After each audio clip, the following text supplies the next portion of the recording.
झांसी की रानी के रूप में, जिस तरह से झांसी की रानी अंग्रेजों से लड़ाई लड़ी थी ना, उसी के रूप में उन्होंने घर से निकलकर एक गृहिणी के रूप में हम लोगों ने जाना उनको, माननीय हेमंत जी की पत्नी के रूप में जाना। कभी राजनीति के तौर पर उनको नहीं समझा था, न लोगों ने देखा था, पर ये जो स्थिति परिस्थिति आई है, लड़ाई लड़ने की जरूरत जब पड़ी है, तो झांसी के रानी के रूप में तलवार लेकर क्षेत्र में अपने दो बच्चों को छोड़ते हुए लगातार देख रहे हैं कि क्षेत्र में भ्रमण कर रही हैं।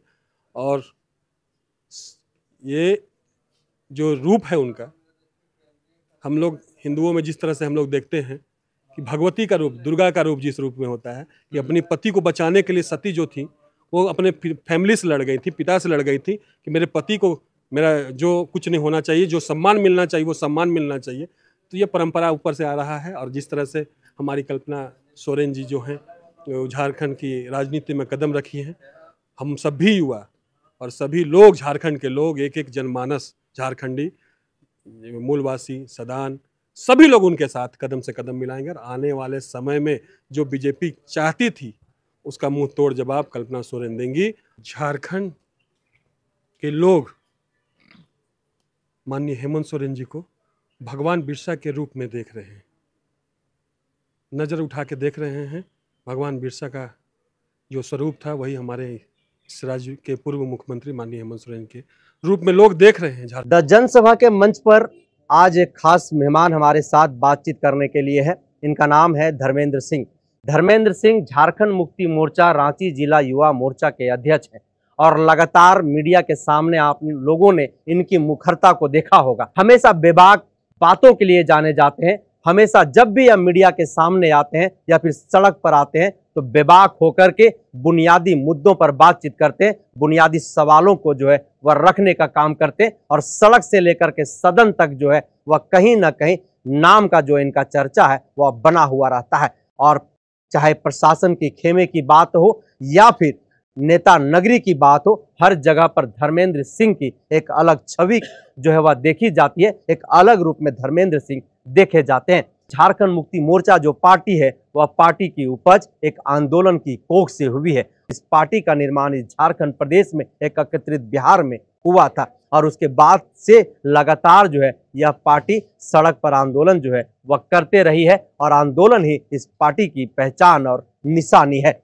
खैर, 21 अप्रैल 2024 को झारखंड मुक्ति मोर्चा के नेतृत्व में इंडिया गठबंधन जिस उलगुलान महारैली की घोषणा की है, उस उलगुलान महारैली को लेकर के धर्मेंद्र सिंह क्या सोचते हैं, किस तरीके से इस रैली को देख रहे हैं और देश भर से किन नेताओं का उस रैली में आना होगा, कहां कहां से लोग आएंगे और कितनी जनसंख्या में जो है उस रैली के लोग हिस्सा बनेंगे। धर्मेंद्र जी, सबसे पहले जोहार रहेगा आपका। जोहार जनसभा के तमाम दर्शकों को और आपको मेरी ओर से जोहार करते हैं। और आने वाले पर्व जैसे ईद है, सरहुल है, रामनवमी है, मैं उसके पूर्व सभी को बधाई और शुभकामना देता हूं अपनी ओर से। सबसे पहले इंडिया गठबंधन महाराष्ट्र में जो है सो एक बड़ा उलगुलान महारैली करती है, दिल्ली में लोकतंत्र बचाओ महारैली करती है। अब उसके बाद 21 अप्रैल 2024 को रांची के प्रभात तारा मैदान में झारखंड मुक्ति मोर्चा के नेतृत्व में इंडिया गठबंधन ने उलगुलान न्याय महारैली की घोषणा कर दी है। उस रैली में क्या कुछ होने वाला है, क्या है वो उलगुलान महारैली? झारखंड के लोग माननीय हेमंत सोरेन जी को भगवान बिरसा के रूप में देख रहे हैं, नज़र उठा के देख रहे हैं। भगवान बिरसा का जो स्वरूप था वही हमारे इस राज्य के पूर्व मुख्यमंत्री माननीय हेमंत सोरेन के रूप में लोग देख रहे हैं। झारखंड के लोग जिस तरह से उनकी लड़ाई थी अंग्रेजों के जमाखोरियों से और सूदखोरियों से, उसी के तर्ज पर हमारे हेमंत जी को जेल में डालने के बाद जिस तरह से इस केंद्र की सरकार उनको जेल में डाली है।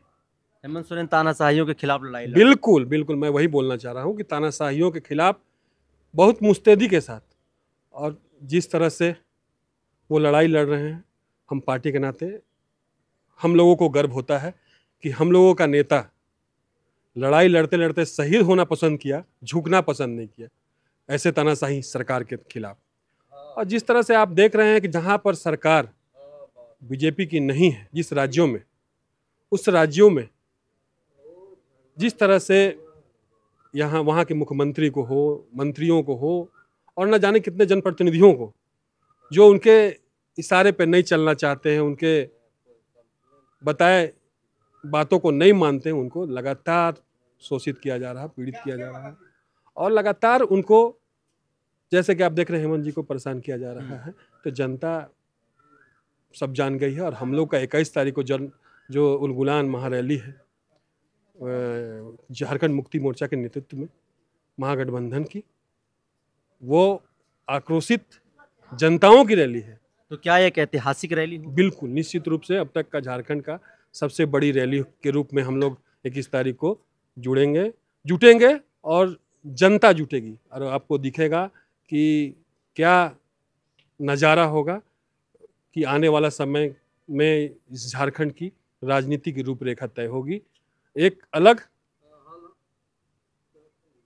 रास्ते पर चलने के लिए झारखंड और झारखंड के लोग तैयार हो जाएंगे। तो इस रैली के बाद झारखंड की जो राजनीति है वो किस ओर करवट लेगी? क्या कुछ होने वाला इस महारैली के बाद?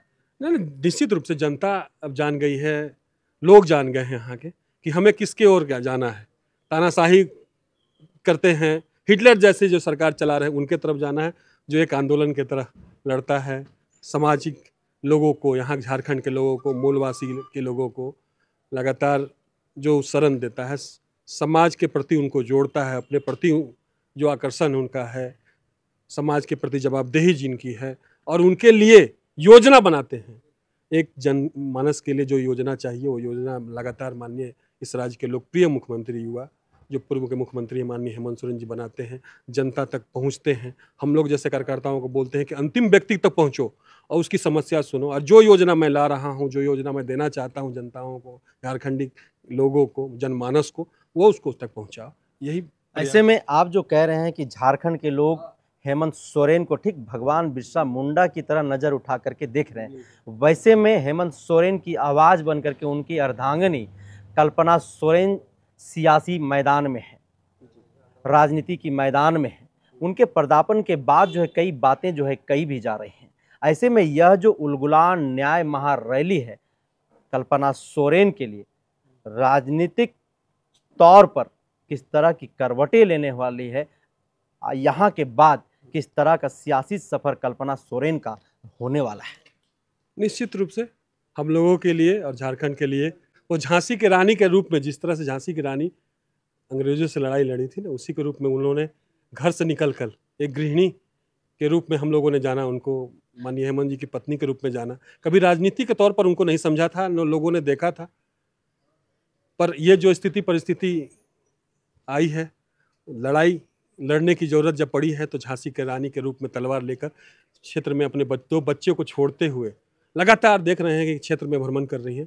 और ये जो रूप है उनका, हम लोग हिंदुओं में जिस तरह से हम लोग देखते हैं कि भगवती का रूप, दुर्गा का रूप जिस रूप में होता है कि अपने पति को बचाने के लिए सती जो थी वो अपने फैमिली से लड़ गई थी, पिता से लड़ गई थी कि मेरे पति को मेरा जो कुछ नहीं होना चाहिए, जो सम्मान मिलना चाहिए वो सम्मान मिलना चाहिए। तो ये परंपरा ऊपर से आ रहा है। और जिस तरह से हमारी कल्पना सोरेन जी जो हैं झारखंड की राजनीति में कदम रखी हैं, हम सभी युवा और सभी लोग, झारखंड के लोग, एक एक जनमानस झारखंडी, मूलवासी, सदान, सभी लोग उनके साथ कदम से कदम मिलाएंगे। और आने वाले समय में जो बीजेपी चाहती थी उसका मुंह तोड़ जवाब कल्पना सोरेन देंगी।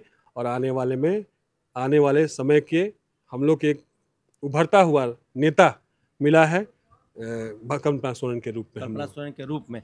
तो ऐसे में एक तरफ धन बल, बाहुबल, और दूसरी तरफ संघर्ष करने वाले लोग, आंदोलन करने वाले लोग, इस लोकसभा के चुनाव में, इस सियासी सफर में, इस राजनीति की लड़ाई में जीत किसकी होगी? जनता की। जनता जनार्दन की जीत होती है, धन बल की जीत नहीं होती है, लोग चाणक्य नीति जो चलाते हैं उसकी जीत नहीं होती। जनता इस लोकतंत्र में जनता जनार्दन ही मालिक होता है, और जनता जनार्दन जिस करवट बदलता है उसमें सत्ता बदल जाती है।